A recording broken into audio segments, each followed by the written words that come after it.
Jasage de jeu de rôle on the go. Ce matin, je vais faire quelque chose de spécial. Mini hommage, peut-être, je sais pas comment dire. Moi, j'ai joué avec Christophe à Mothership. Puis là, il nous a fait découvrir les Love Letters. Ça, c'est des... t'as des choix, tu fais un jet. Si tu rates ton jet, ben t'en choisis un. Si tu réussis ton jet, t'en choisis deux. Puis si tu crites, t'en choisis trois. Ou tu sais, des affaires de même. Puis ça a un impact sur l'histoire à court ou long terme, OK? Ça, c'est quelque chose que je trouve vraiment cool. Il faut vraiment que j'apprenne à m'en servir, OK?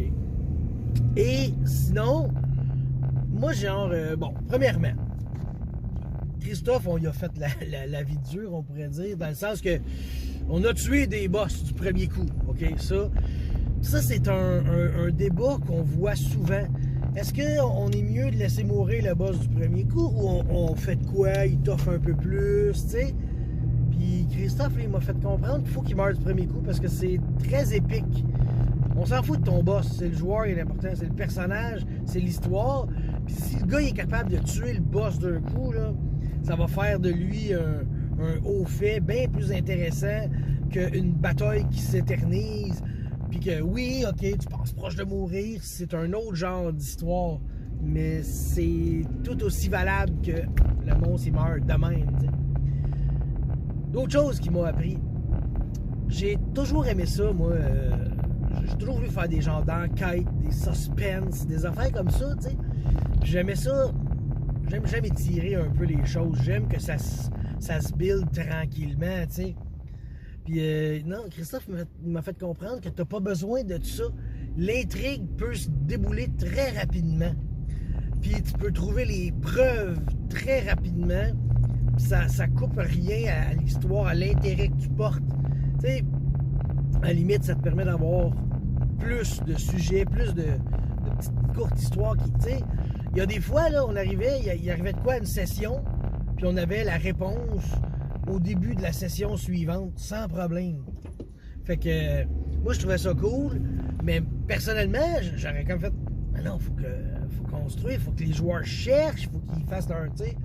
Non, t'as pas besoin. Ça peut être, la réponse peut être donnée tout de suite, le cas réglé, mais après ça, c'est sûr, ça dépend de comment les joueurs le règlent. Puis, moi, je prends l'exemple là, dans Brigandine, OK? Il y a quelqu'un qui a agressé Nissa. C'est arrivé, je sais pas, au milieu, presque à la fin d'une session, je veux dire. Puis, la session suivante, là, ça a quasiment commencé. On trouvait c'était qui, puis on réglait la situation. Mais c'est la manière que tu règles la situation qui va être mémorable. Tu sais, il s'en va défier en duel dans une église devant le Seigneur unique Sylbert. Les gars, on va voir si tes péchés sont vraiment... Tu sais, le roleplay là-dessus, il était écœurant. Mais tu sais, le suspense, on va dire, de trouver c'est qui, puis tout, ça a duré même pas l'équivalent d'une session, tu sais. Fait que, oui, ta partie, là, ça peut aller vraiment vite, puis...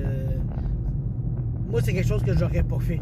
Mais en l'ayant vu, en l'ayant vécu avec Christophe, je fais comment... Ouais, ça vaut la peine.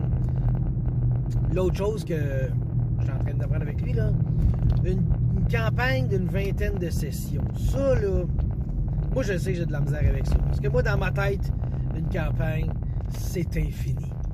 Je suis pas capable de me dire, ah, ça va arrêter au bout de 20.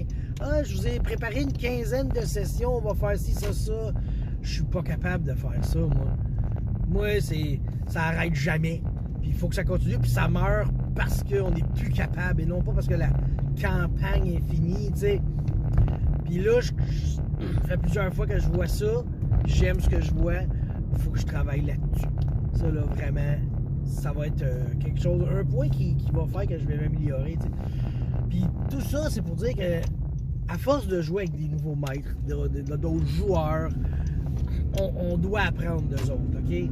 T'as pas la vérité infuse, c'est pas toi qui l'as, ça je te le garantis. Fait qu'il faut que tu profites de l'expérience des autres maîtres, puis là, comme je dis, c'est un peu un hommage à Christophe, là. Ce gars-là, il en a de l'expérience, il a une couple d'années de plus que moi, là, mais ces années-là sont tellement plus remplies que moi, ça n'a pas de bon sens. Pour vrai, lui, c'est sûr qu'il a eu la chance, le choix, de jouer à plusieurs jeux. Moi, j'ai passé beaucoup trop de temps à jouer à Donjons et Dragons. J'ai essayé plein de, comment dire, d'éditions pis tout, là. Mais, tu sais, lui, il a fait des jeux, il a joué à des jeux différents.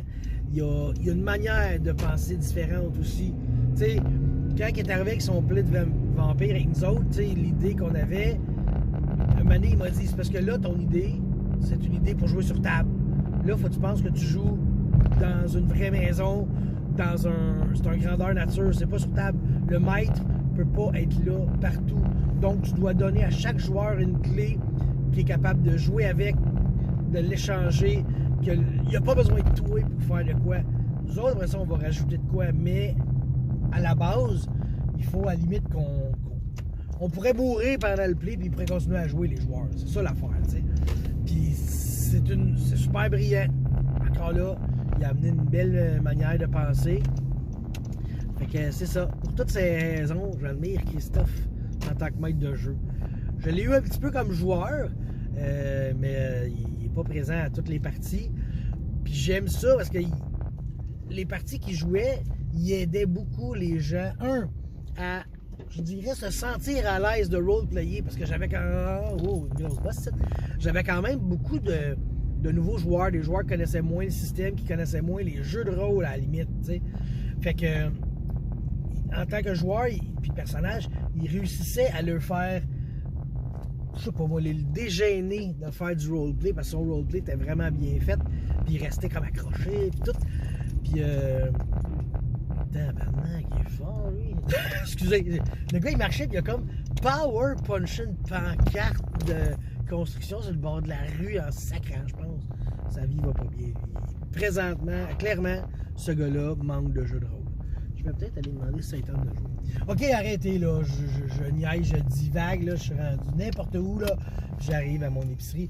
Mais merci, Christophe, pour toutes ces sessions que tu as maîtrisées et ces sessions que tu es venu jouer. Puis j'espère que ça va continuer longtemps parce que j'ai bien gros du plaisir. Fait que c'était ça, mon premier hommage on the go. Bye.